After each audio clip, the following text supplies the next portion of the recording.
இது வந்து காஞ்சிபுரத்தில் போட்டு கொடுத்துருக்குறோம். ஒரு 5 கிலோவாட்டு ஆன் கிரிட் சிஸ்டம். இதில் வந்து 4 இன்வெர்டர் ஏசி இருக்குது.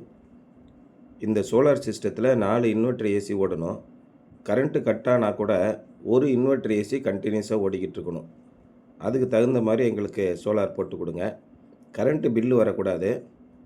ஆனால் ஆன் கிரிட் சிஸ்டம் நீங்கள் சொல்கிறீங்க, கரண்ட்டு கட் ஆனாலும் எனக்கு வந்து ஏசி கண்டினியூஸாக ஓடிக்கிட்டு இருக்கணும்.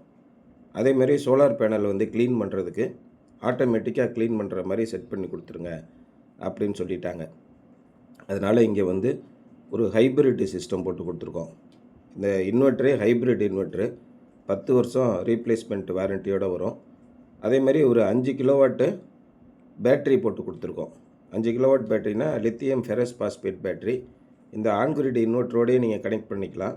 அதில் 5 யூனிட்டு ஸ்டோர் பண்ண முடியும். அந்த மாதிரி ஒரு செட்டப் பண்ணி கொடுத்துட்டோம். இன்வெர்ட்டர் ஏசி போடும்போது ஸ்டார்டிங்கில் வந்து 800லேருந்து 900 வாட்ஸ் எடுக்கும். ஒரு 15 இல்லை 20 நிமிஷத்துக்கு அப்புறம் நீங்கள் மெஷர் பண்ணி பார்த்தீங்கன்னா ஒரு 600லேருந்து 500 வாட்ஸ் எடுக்கும். நைட்டு நேரங்கள் ஆயிடுச்சு அப்படின்னா 1 மணி நேரத்துக்கு அப்புறம் ஒரு 250 வாட்ஸ் தான் ப்ராக்டிக்கலாக எடுக்குது. 1 மணி நேரம் ஓடிச்சுன்னா 1/4 யூனிட் ஆகும். 5 மணி நேரம் ஓடிச்சு அப்படின்னா ஒரு 1.25 யூனிட்டு. நம்மக்கிட்ட ஏற்கனவே பேட்டரியில் 5 யூனிட் இருக்குது. இதுவே பகல் நேரத்தில் கரண்ட்டு கட்டான நேரத்தில் ஓடிட்டுருக்கு அப்படின்னா பேட்ரி தீராமல் அப்படியே ஸ்டாண்ட் பையில் இருக்கும். 5000 வாட்ஸும் சோலார் பேனல்லேருந்து நம்ம வீட்டுக்கு வர்றதுனால கண்டினியூஸாக ஏசி நீங்கள் ஓட்டிக்கிட்டே இருந்தால் கூட அந்த பேட்ரி குறையாது. பேட்ரி ஃபில் ஆகியிருக்கும். டைரெக்டாக சோலார் பேனல்லேருந்து நம்ம வீட்டில் இருக்க அத்தனை பொருட்களும் ஓடும்.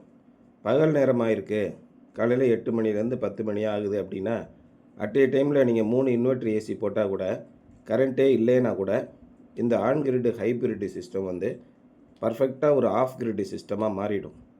டைரெக்டாக சோலார் பேனல்லேருந்து கரண்ட் உங்களுக்கு வந்துக்கிட்டே இருக்கும். இந்த பேட்ரி வந்து ஒரு ரெகுலேட்டராக ஒர்க் பண்ணும். இப்போ திடீர்னு மேகம் வருது, திடீர்னு வெயில் அடிக்குது, அந்த நேரத்தில் சோலார் பேனல்லேருந்து வரக்கூடிய பவர் மாற்றம் இருந்தால் கூட இந்த பேட்ரி அதை ரெகுலேட் பண்ணி சப்போர்ட் பண்ணி உங்களுக்கு நம்ம வீட்டில் இருக்கிற அத்தனை பொருளும் ரன் ஆகிற மாதிரி பண்ணிடலாம். இங்கே அந்த மாதிரி தான் பண்ணி கொடுத்துருக்கோம். அப்போ ஒரு நாளைக்கு சராசரியான உற்பத்தி 20லேருந்து 25 யூனிட் இருக்கும்.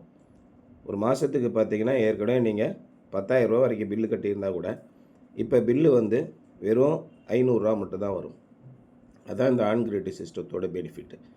அதே நேரத்தில் உங்களுக்கு கரண்ட்டு கட் ஆகிருச்சு, ஒரு சனிக்கிழமை மெயின்டெனன்ஸ் டே, இல்லை நம்ம தெருவில் இருக்கிற டிரான்ஸ்ஃபார்மரில் ஏதோ ஒரு ஃபெயிலியரு, இல்லை ஒரு புயல் அடிக்குது, அந்த மாதிரி நேரத்தில் எல்லா இடத்துலையும் பவர் கட் பண்ணிட்டா கூட நம்ம வீட்டில் இருக்கிற ஆஃப் கிரிட் சிஸ்டம் மூலிமா நம்ம வீட்டில் மோட்டார் முதற்கொண்டு நீங்கள் ரன் பண்ணலாம்.